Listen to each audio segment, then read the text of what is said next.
Belle sang the song at every single performance that she gave for the rest of her life. And at each performance, I know that she stood on the stage and cried. The tears used to run down her cheeks because she once told me that every time she sang it, she saw her husband in front of her. And so she sang it with great conviction. Years later, I flew to Hollywood to attend Belle's funeral, and a very eerie thing happened. I was a little late. In fact, I was the last one admitted to the chapel. There was only one seat left, and it was quite a walk from the entrance. It seemed to me it was about a quarter of a block long.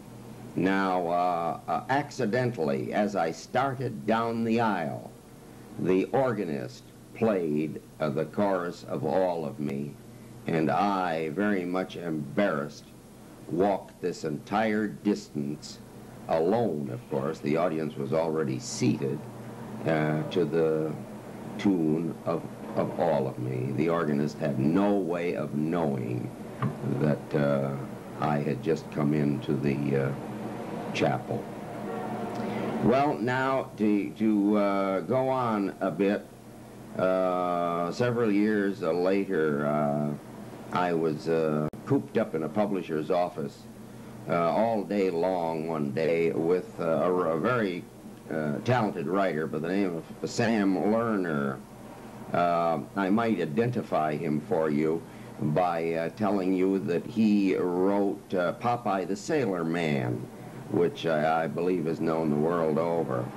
We had gotten down to the office about 10 o'clock that morning to try to knock out a song, and when we left at 2 o'clock the following morning, we hadn't written a note or a word. I didn't like one of the ideas that he threw at me, and he didn't like one of my tunes, not one. And we sat there that day, and it seemed to me we fought all day long, because I was sure that my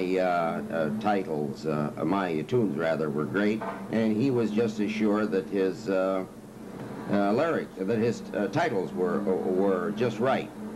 Well, anyway, at 2 o'clock the next morning, we started out for the hotel. It was a very, very cold night, and I insisted on walking to get some air, because we had been in this little publisher's room all day long, and Lerner smokes one cigarette after another, and I don't.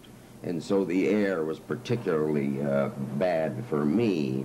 I wanted to get some air on the way home. When we got to my hotel, I must tell you that it was quite a relief, because I thought I was going to get rid of him. I had had him from 10 in the morning until 2 the following morning with no good results.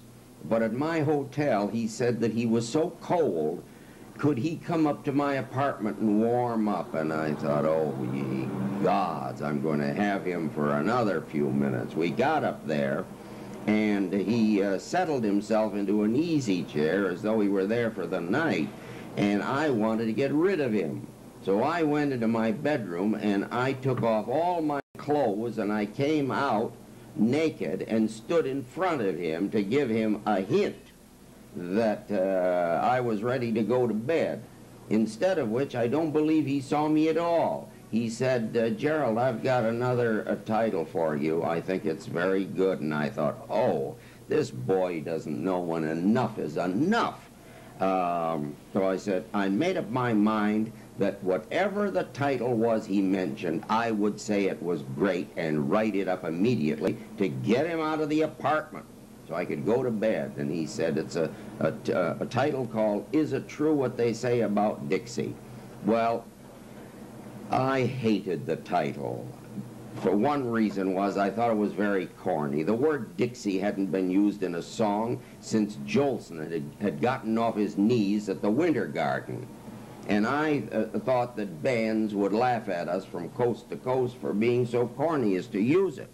Well, I wrote it up immediately. I think it must have taken me 3 minutes because, again, the only thing that was in my mind was to get him out of the room. So I wrote the first tune that came to mind, and I jotted it down in a minute. I handed it to him, and he went on out. And I thought, well, I'm rid of him. It was now about 3 o'clock. He knocked on my door at 9 the next morning with the finished song. He had worked on it all night long.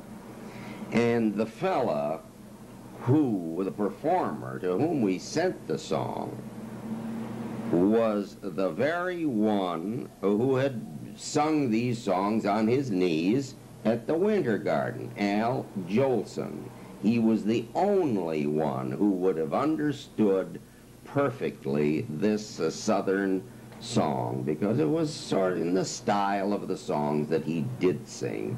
And he was now on a radio show which was very popular.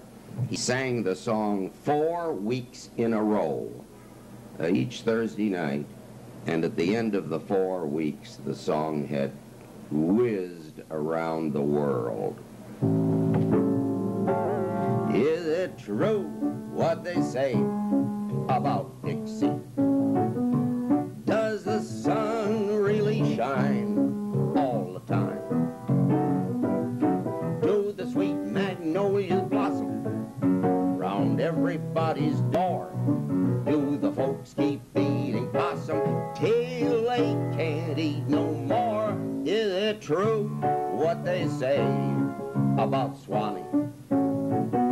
Is a dream by that stream so sublime? Do they laugh? Do they love like they say in every song? If it's true, that's where I belong.